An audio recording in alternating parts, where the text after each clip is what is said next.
இந்த வீடியோவில் பார்த்தீங்கன்னு வச்சுக்கோங்களேன், மிக மிக முக்கியமான எச்சரிக்கையான ஒரு ஜோதிட தாள்களையும் ஒரு அதிரடியான ஆன்மீக தாள்களையும் இந்த வீடியோவில் பார்க்க போகிறோம். ஸோ பார்க்குறதுக்கு முன்னாடி எதை பற்றியதை பார்க்க போகிறோம் அப்படிங்கிறத இன்ட்ரோவில் ஷேர் பண்ணுறேன். எதை பற்றியதை பார்க்க போகிறோம் அப்படிங்கிறத இன்ட்ரோவில் தெரிஞ்சுக்குங்க. தற்போது 2025 ஆண்டு நடந்துகிட்ருக்கு. இந்த ஆண்டில் தமிழ் மாதம் 4வது மாதமான ஆடி மாதமும் ஆங்கில மாதத்தில் 8வது மாதமான ஆகஸ்ட் மாதமும் நடந்துகிட்ருக்கு. இந்த ஆகஸ்ட் மாதம் ஆடி மாதம் மிகவும் முக்கியமான மாதங்கள் என்று சொல்லலாம். இப்போ ரொம்பவே முக்கியமான ஒரு பயங்கரமான நாளானது வர இருக்குது. அது என்னைக்குன்னா ஆகஸ்டுடைய 15ஆம் தேதி. அன்னைக்கு தான் தலையெழுத்தை மாற்றக்கூடிய ஒரு அற்புதமான நாள். அன்னைக்கு ஆடி மாதத்துடைய 30ஆம் நாள், கிழமை அன்னைக்கு வெள்ளிக்கிழமை.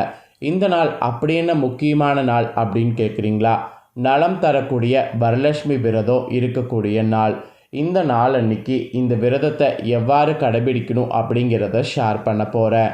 அது மட்டும் இல்லாமல் இந்த விரதத்தை அன்னைக்கு கிரகநிலைகளில் ஏற்படக்கூடிய யோகங்களால் ஒவ்வொரு ராசிக்காரங்களுக்கும் தலையெழுத்து மாறும்.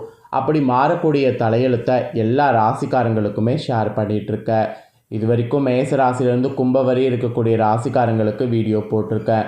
இன்றைக்கி இந்த வீடியோவில் கும்பத்துக்கு அடுத்து இருக்கக்கூடிய மீன ராசிக்கு ஷேர் பண்ண போகிறேன். மீனம் ராசியில் பிறந்த நேயர்கள் இந்த ஒரு வீடியோவை ஸ்கிப் பண்ணாமல் பாருங்கள். உங்களோட ராசிக்கு என்ன மாதிரியான பலன்கள் கிடைக்கும் அப்படிங்கிறது தெரிஞ்சு அதற்கேற்ப நடந்து பலன் பெறுங்க. உங்களோட ராசிக்கு தெளிவாக நான் என்னங்கிறத ஷேர் பண்ணுறேன்.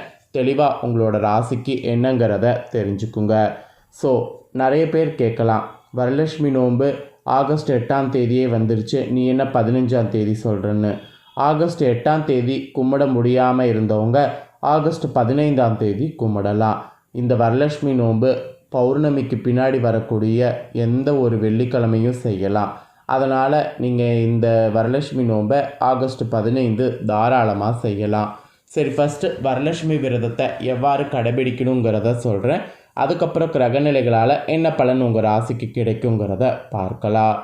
வரலட்சுமி விரதம் என்பது கணவனுக்கு நீண்ட ஆயுள் வேண்டியும் குழந்தைகள் பிறந்து குலம் தலைக்கவும் அஷ்ட ஐஸ்வர்யம் கிடைக்கவும் வேண்டி சுமங்கலி பெண்கள் இந்த விரதத்தை கடைபிடிக்கணுங்க. ஆக்சுவலி வரலட்சுமி விரதத்தன்று வரலட்சுமி தாயாரை மனதால் வேண்டினால் ஆதிலட்சுமி, தனலட்சுமி, தானியலட்சுமி, வித்யலட்சுமி, வீரலட்சுமி, கஜலட்சுமி, சந்தானலட்சுமி, விஜயலட்சுமி ஆகிய அஷ்டலட்சுமிகளும் வேண்டிய பலன் ஒரு சேர கிடைக்கும் என்பது ஐதீகம். இவர்கள் அனைவருமே வரலட்சுமி விரதத்தன்று ஒரே தாயாரான வரலட்சுமியில் ஐக்கியம் ஆவதாக ஒரு நம்பிக்கை. இந்த விரத வழிபாடு எவ்வாறு உருவானது என்பது குறித்து பல கதைகள் கூறப்படுது.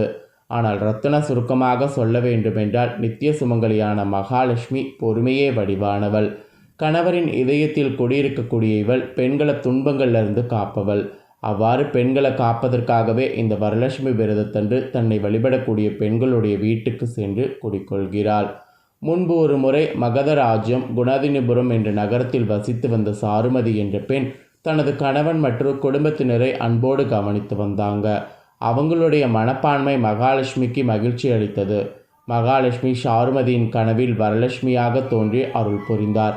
என்னை துதித்து வரலட்சுமி விரதம் மேற்கொள்வர்களுடைய இல்லத்தில் நான் வசிப்பேன் என்று அருளிய மகாலட்சுமி சாருமதிக்கு வரலட்சுமி நோன்பு இருப்பதன் வழிமுறையை கூறி அதை மற்றவர்களுக்கு எடுத்துரைக்கும்படி கேட்டுக்கொண்டார். அதன்படியே ஒவ்வொரு பெண்களும் தங்களுடைய வீட்டில் வரலட்சுமி விரதத்தை கடைபிடிக்க ஆரம்பித்தனர். வரலட்சுமி விரதத்தை ஆடி அல்லது ஆவணி மாத பௌர்ணமிக்கு முன் வரக்கூடிய வெள்ளிக்கிழமை என்று செய்ய வேண்டும். இந்நாளில் பூஜை அறையை சுத்தம் செய்து வரலட்சுமியின் புகைப்படத்தை வைத்து அதன் முன்னர் ஒரு வாழை இலை போட்டு அதில் பச்சரிசியை பரப்ப வேண்டும். அரிசியின் மீது தேங்காய், மாவிலை, எலுமிச்சப்பழங்கள் ஆகியவற்றை வைத்து லக்ஷ்மிக்கு மஞ்சள் ஆடை அணிவிக்க வேண்டும். அப்புறம் ஒரு கலசத்தை எடுத்து அதன் மேல் முழு தேங்காயை வைக்க வேண்டும். கலசத்தை சுற்றி மஞ்சள் நிற கயித்தை இணைத்து கட்ட வேண்டும். தேங்காயின் மேல் குங்குமம் இட வேண்டும். அதை அரிசியின் நடுவில் வைக்க வேண்டும். அதன் பின்னர் முதற்கடவுளான விநாயகருக்கு பூஜை செய்துவிட்டு வரலட்சுமிக்கு தேவாரம் பாடி அஷ்டலட்சுமிகளுக்கு விருப்பமான அருகம்புள்ள இலையின் மீது தூவி பூஜை செய்து தூபங்கள், தீபங்கள் காட்ட வேண்டும். அப்புறம் அன்னம், பாயாசம், பழ வகைகள் நைவேத்தியம் செய்ய வேண்டும். ஆரத்தி தட்டுக்களால் பூஜை செய்ய வேண்டும்.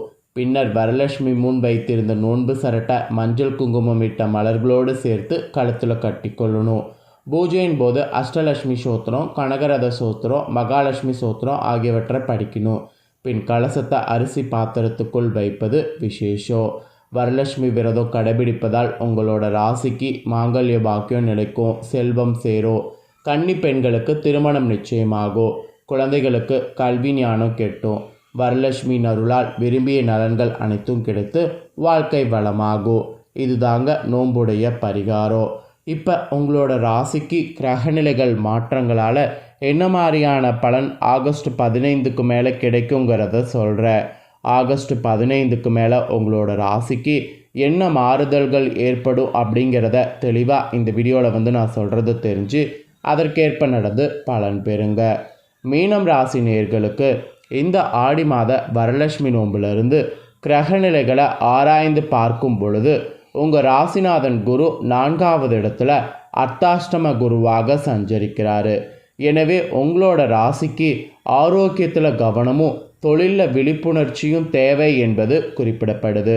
அப்புறம் 7.5 சனியின் ஆதிக்கத்தில் விரய சனி நடைபெறுது.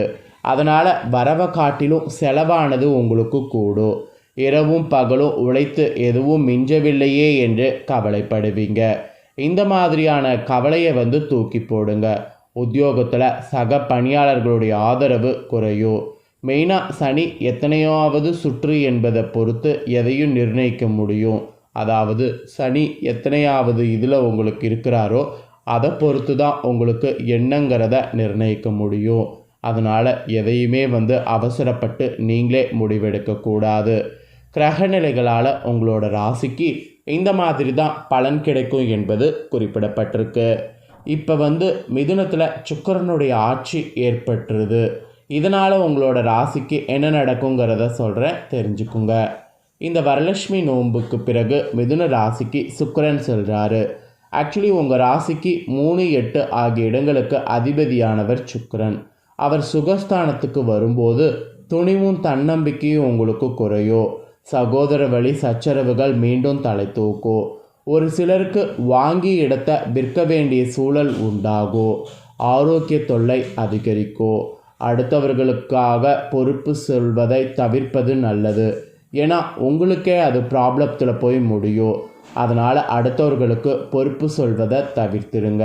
அப்புறம் வீட்டுக்கு தேவையான விலை உயர்ந்த பொருட்களை வாங்குவதன் மூலம் வீண் விரயங்கள்லேருந்து விடுபட முடியும். அதனால் வீட்டுக்கு தேவையான விலை உயர்ந்த பொருட்களை வாங்குங்க. அப்போ வாங்கும்போது மற்ற வீண் விரயங்கள் ஏற்படாமல் அதில் தடைபட்டுரும்.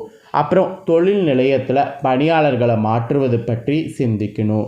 அப்புறம் உத்தியோகத்தில் இருப்பவர்கள் உயர் அதிகாரிகளை பகைத்து கொள்வதால் பணி சுமை அதிகரிக்கும். தயவு செய்து உயர் அதிகாரிகளை பகைத்து கொள்ளாமல் இருங்க. அதுதான் உங்களுக்கு நல்லது. ஸோ மிதுனத்தில் சுக்கிரன் வர்றதுனால இந்த மாதிரி தான் உங்களுக்கு பலன்கள் கிடைக்கும். இதற்கேற்ப நடந்து பலன் பெறுங்க. நெக்ஸ்ட்டு கன்னியில் செவ்வாயுடைய சஞ்சாரம் இருக்குது. இதனால் உங்களோட ராசிக்கு என்ன பலன் கிடைக்குங்கிறத தெரிஞ்சுக்குங்க. ஆடி வரலட்சுமி நோம்பிலிருந்து கன்னி ராசிக்கு செவ்வாய் செல்கிறாரு. உங்கள் ராசிக்கு 2, 9 ஆகிய இடங்களுக்கு அதிபதியானவர் செவ்வாய். அவர் சப்தமஸ்தானத்திற்கு வரும்பொழுது திடீர் வரவு உண்டாகும். தெய்வ திருப்பணிகளில் இன்ட்ரெஸ்ட் காட்டணும். சொத்துக்கள் வாங்குவது விற்பது பற்றிய சிந்தனை அதிகரிக்கும். வியாபாரத்தில் அதிரடியான மாற்றங்கள் செய்ய முன்வரணும். உத்தியோகத்தில் இருப்பவர்களுக்கு இடையூறு செய்தவர்கள் தானாக விலகி செல்வாங்க. பிள்ளைகளுடைய திருமணத்தை முன்னிட்டு சீர்வரிசை பொருட்களை வாங்கக்கூடிய முயற்சி நீங்கள் செய்தீங்கன்னா கைகூடும். படித்து முடித்து வேலை இல்லாமல் இருக்கக்கூடிய பிள்ளைகளாக இருந்தீங்கன்னா இப்பொழுது வேலை கிடைக்கும். அது மட்டும் இல்லாமல் வாழ்க்கை துணைக்கு வேலை கிடைத்து உதிரி வருமானங்கள் சேரும். இந்த கிரகத்தால் இந்த மாதிரியான பலன் கிடைக்கும். ஆக்சுவலி பொதுவாக உங்களுக்கு சொல்லணும்னா வச்சுக்கோங்களேன், இந்த டைம் நிறைய மாற்றங்கள் ஏற்படும். கெட்ட பொறுப்புகள் நீங்கி நல்ல பொறுப்புகள் உங்களுக்கு கிடைக்கும். தொழில் மற்றும் வியாபாரம் செய்பவர்களுக்கு தொடர்கதையாய் வந்த கடன் சுமை குறையும். உத்தியோகத்தில் இருக்கிறவங்க மேல் அதிகாரிகளுடைய அன்புக்கு பாத்திரமாவீங்க. கலைஞர்களுக்கு நல்ல வாய்ப்புகள் சேரும். மாணவ மாணவிகளுக்கு படிப்பில் வெற்றி உண்டாகும். பெண்களுக்கு சுபகாரியங்கள் இல்லத்தில் நடைபெறும்.